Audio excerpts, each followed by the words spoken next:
Good morning to all of you, my dear friends and my dear children. Today, my topic is Know your weaknesses. अपनी कमियों को जानिए. बस की दुश्वार है हर काम का आसान होना, आदमी को भी मुयस्सर नहीं इंसान होना. वक्त अच्छा भी आएगा सिबगत, गम न कर जिंदगी पड़ी है अभी. वो बुढ़ापे के मंजिल में था, मगर उसने शादी नहीं की थी, इसलिए कि उसको एक आइडियल रफ़ीक हयात की तलाश थी. लोगों ने पूछा, क्या आपको ज़िंदगी भर कोई ऐसी खातून नहीं मिली जो आइडियल रफ़ीक हयात बन सकती? उसने जवाब दिया, एक खातून ऐसी मिली थी, मगर मुश्किल ये थी कि वो भी अपने लिए एक आइडियल शौहर तलाश कर रही थी और बदकिस्मती से उसके मेयार पर पूरा ना उतर सका.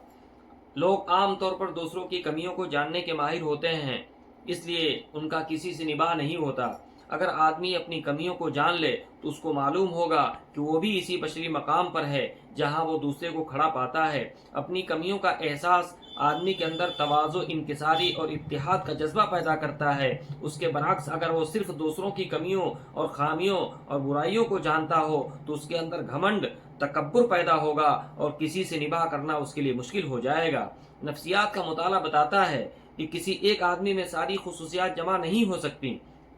किसी में कोई खुसूसियत होती है तो किसी में कोई खुसूसियत, फिर जिस शख्स में एक खुसूसियत होती है उसके अंदर इसी निस्बत से कुछ और खुसूसियात पैदा हो जाती हैं जो गोया इसी खुसूसियात का ज़िम्नी नतीजा होती हैं. मसलन एक शख्स अगर बहादुर है तो उसी निस्बत से उसके अंदर शिद्दत होगी. अगर एक शख्स शरीफ है तो इसी निस्बत से उसके अंदर नरमी होगी. एक शख्स हसास है तो इसी निस्बत से उसके अंदर गुस्सा होगा. एक शख्स ज़हीन है तो इसी निस्बत से उसके अंदर तनकीदी मादा होगा. एक शख्स अमली सलाहियत ज़्यादा रखता है तो इसी निस्बत से उसके अंदर फ़िक्री इस्तेदाद कम होगी. ऐसी हालत में काबिल अमल बात सिर्फ एक है, हम जिस शख्स के रोशन पहलू से फ़ायदा उठाना चाहते हों उसके तारीक पहलू को नज़रअंदाज करें. यही वाहिद तदबीर है जिससे हम किसी की सलाहियतों को अपने लिए कारामद बना सकते हैं. मियाँ बीवी के ताल्लुकात हों या मालिक या मुलाजमत के ताल्लुकात हों या दुकानदार और शिरकतदार के ताल्लुकात हों, हर जगह इसी उसूल को सामने रखने की ज़रूरत है. अगर हमको फूल लेना है तो हमको कांटे को भी बर्दाश्त करना पड़ेगा. ये एक हकीकत है कि तनहा आदमी कोई बड़ा काम नहीं कर सकता. बड़ा काम करने के लिए ज़रूरी है कि मतलूबा की पुश्त पर कई आदमियों की सलाहियतें हों.